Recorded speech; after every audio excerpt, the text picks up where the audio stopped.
need both pollen and nectar in order to sustain the colony. They need the nectar for energy and they need the pollen to feed their babies. So the larva can only grow nicely.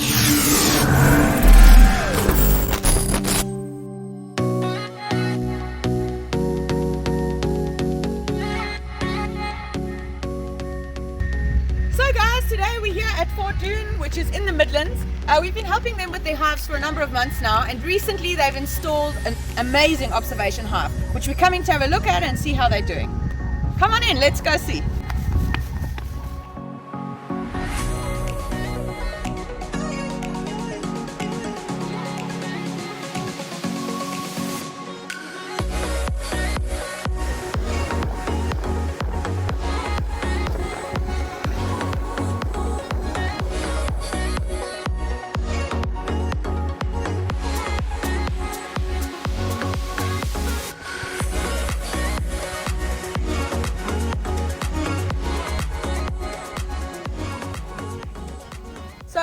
Fordoun's bee house is nestled beautifully right in the valley. There's a little dam nearby, which we can see the ducks and birds all fluttering about there. And just behind me is an amazing vegetable garden.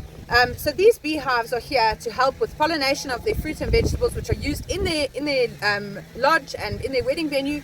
And really just an amazing thing. John is very concerned about how much food these bees are needing, so that we can increase the numbers in this area. So that's what we're here to do today, to just have a look and see what can the bees use and what can we add to make the bees' lives a lot happier. So yeah, let's go inside. There is an observation hive, in fact 2 of them inside one of these buildings, where they encourage guests to come and see the life of a bee inside their homes. Let's go and have a look.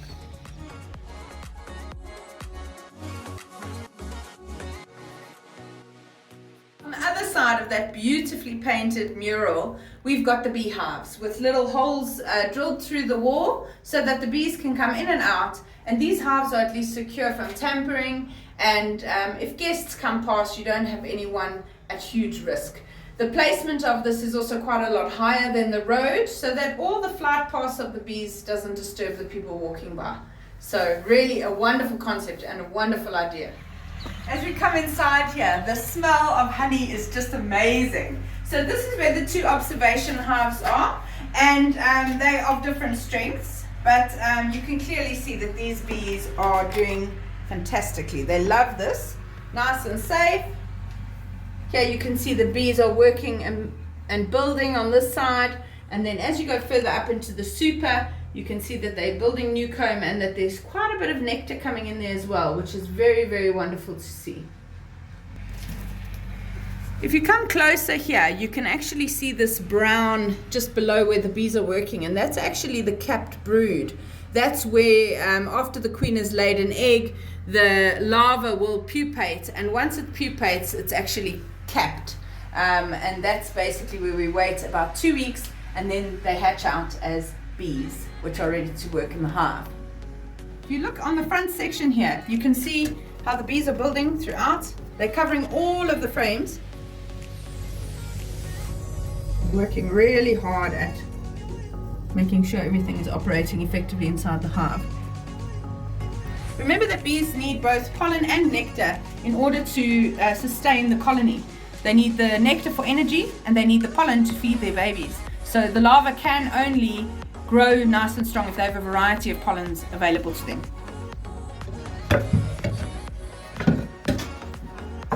On this side here, you can see that although in the front it looks as though they built all the way through, when you look on the side you can see that they're actually still busy building. Notice how the bees are hanging from one another. That's called festooning, and that's often how they build. We call it almost bee scaffolding. It allows them to build perfectly straight when they are building that comb. Now, in order to make wax, they need to consume nectar, and nectar allows them to actually produce wax, which is produced by wax glands on their bodies. And only certain age bees can actually do this amazing function. So we're here with John, who is the owner of Fordoun, and whose amazing brainchild this honey room and bee haven is. So tell us, John, what was the idea behind creating this amazing space for bees? You know, originally this space was a cattle spray race, and it stood for ages. Luckily we didn't demolish it, and suddenly we had this idea to actually build a bee house. Our grandchildren painted it, and a whole lot of children of people that work for us painted the mural on front, which is beautiful. My daughter's a great designer of artwork and stuff. So it just is this beautiful space for the bees. So the bees play a very important role with what we want to do with nature, and that is to work as organically as possible on everything. So our vegetable gardens, which feed the restaurant, and everything else are very, very important to us. Pollination of a lot of plants which we've planted in an arboretum of indigenous stuff, but we're just trying to really build up insect life and the health of the various ecosystems here. And of course, bees, we really think that it's an educational thing to actually have the bees here and be able to show people what they do and the importance of the role they play in this world that we live in. Sure, and then obviously having them in a room like this where people can observe them without the fear of being stung or anything like that, and just build that fascination about bees, isn't it? Yeah. Nobody's been stung in all the time. This has been up for about a couple of years. But nobody has been stung except for me once, and I did a stupid thing. But we have all these warning signs. But luckily, this building is slightly elevated, so the flight path of the bees is way above where guests walk on a path between the hotel and the farm village, our self-catering place. So it's just one of the most satisfying things. You almost feel spiritually involved with bees and the bee colonies, and admire them so much. There's a bumblebee. Oh yay, look at that. We were just saying that there's no bumblebees here, and I said to you they like these hot lips. Yeah. Oh wow, that's actually a carpenter bee, isn't it? Lovely. Oh, nice picture. So these actually burrow into big wooden holes.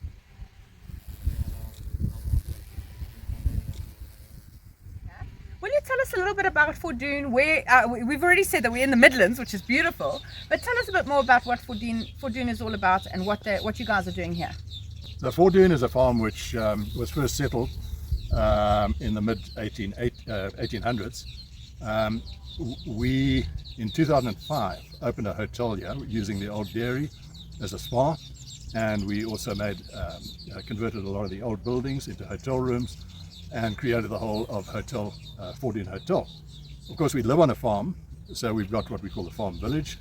Beautiful outlook of the Drakensberg, and we have a wedding venue there, chapel, and a whole lot of self-catering cottages. And we also farm. So all of our farming is as animal friendly as possible, like free-range chickens, which supply eggs for the restaurant. Our vegetables, our cattle are not grain fed, they eat grass. And our rule basically is to keep a cycle going and improve the soil, the health of the soils, trying to encourage dung beetles. We don't really take any crop off the grazing pastures. Where the cattle eat and where the sheep eat, they must defecate or poop on the pastures and actually generate insect life there as well. Yeah, so it's the entire ecosystems around your farming. That's what we're trying to do. Brilliant. We farm inexpensively, but it seems to be very rewarding. One of the interesting things we do is we put in solar, and we have over 500 solar panels, and we have sheep which graze underneath the solar panels to keep the grass mowed. Brilliant. And those sheep, in fact, will be recycled, for instance, back into our lamb curry at the restaurant. Brilliant. It's a nice, they're lovely cycles which we're building here. It's amazing. And obviously the bees and the bee house fit so nicely into that whole concept. Yeah. It's one of the products that we do and we sell here. We also do tea tree, which we sell. We grow Leonotus leonoris, which we turn into a very special gin. Oh, nice. Which is rather nice. And that's the wild dacha, for some of you who don't know that. Yeah. Native to South Africa. And also Leonotus goes into one of our massage oils, and we have another massage oil with Artemisia afra. So we're trying to link back into what we produce as much as possible into our product offering at Fordoun. Yeah. And making it sustainable as well for the long run, because if you live on an area where you look after the land in turn looks after you. Yeah. And we think, we don't think, we know that vegetables, for instance, that are grown the way we do it are absolutely fresh, they last longer, but they are delicious. Like our beetroots, just tastes like another kind of beetroot. It's amazing. Excellent. Thank you so much. One of the most wonderful things about having a bee setup like you do here in a place like this is that you get a very limited artisanal batch of honey that is produced. On this farm, they currently only have about 15 hives, obviously with plans to increase that. But that means that you're getting a honey that is unique to this specific area. It's like a fingerprint of nature of the Midlands.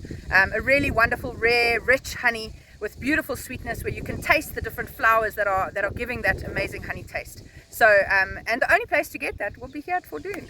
So pop on down here sometime and come and see if you can grab yourself a lovely limited edition jar of their most amazing honey. We're looking forward to working with them closely as they try to increase their hive numbers. But first, we've got to do the groundwork and put in some more food. So we'll see you guys soon. Hope to see you in the Midlands. Bye for now. For there's a bumblebee. Oh, yay. So much. For there's a bumblebee. Oh, yay. So these actually burrow into